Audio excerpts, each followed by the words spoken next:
Exclusive on Meta, the tech giant is announcing new measures this morning to alert users to pictures generated by AI amid growing concerns about disinformation in this election year. Nick Clegg, President Global Affairs at Meta, joins us now. Nick, thank you for joining us again. So much concern out there about deep fakes in an election year. Explain what you're trying to do here. Well, look, these tools are going to create so much fun and ingenuity and innovation, and they're a great American success story that American companies are leading the world on AI.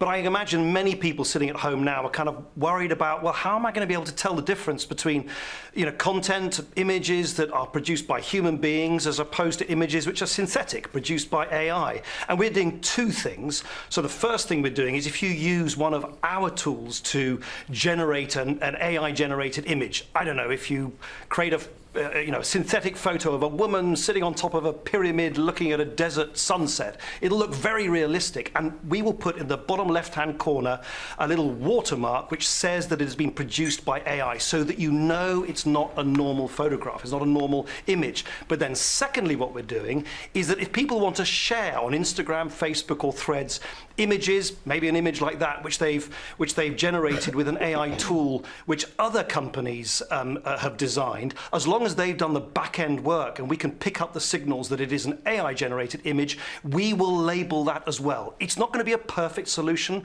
There's going to be a lot of this content. Some of it's going to be mixed. It's going to be some of it's synthetic, some non-synthetic. But I hope that this is a big step forward in trying to make sure that people know what they're looking at and they know where what they're looking at comes from. We want to show a couple of the mock-ups right now on Facebook and Instagram so people can see what it would look like and where those marks are to identify this as AI. But it can only deal with still images, right? You can't deal with video, audio?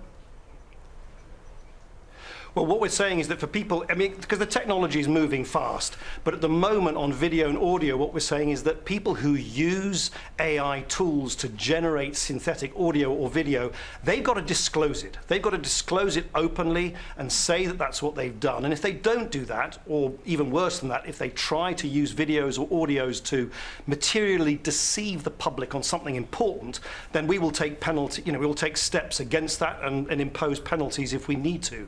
But look, all of this is it's early days, but in an election year like this, I think it's kind of, it's incumbent on us as part of the industry to make sure that we do as much as the technology allows to provide as much visibility to people so that they can distinguish between what is synthetic and what's not synthetic online. Does the government have to step in as well? There's a bipartisan Senate bill that would ban deceptive AI images to protect the elections. Is that something that Meta is for?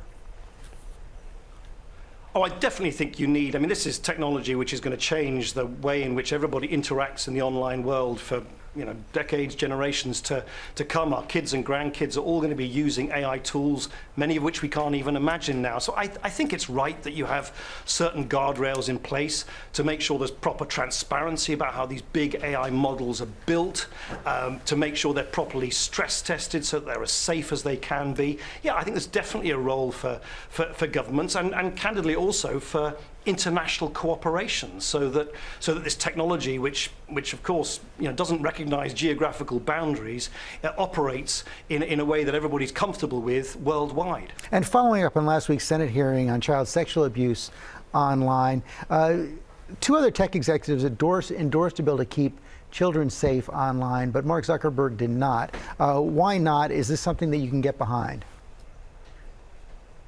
Oh yeah, we can get behind. I definitely think you need legislation, because at the moment there isn't federal legislation in the United States. We think the simplest thing to do is pass federal legislation so that when a teen wants to download an app on an Apple or Google App Store, that the parents are in charge, they're in control, that there's proper age gating, as it's called, so you know whether a teen is trying to access an app underage, and that the parents basically are in control and can give permission for their teen, their son, their daughter, or whatever, to access that app. We think that's the simplest way to give parents the power that they need, the visibility they need, and to make sure that it's evenly applied across the whole of the industry, so it covers all apps, not just a few apps here and there. Nick Clegg, thanks very much for your time this morning. Thank you.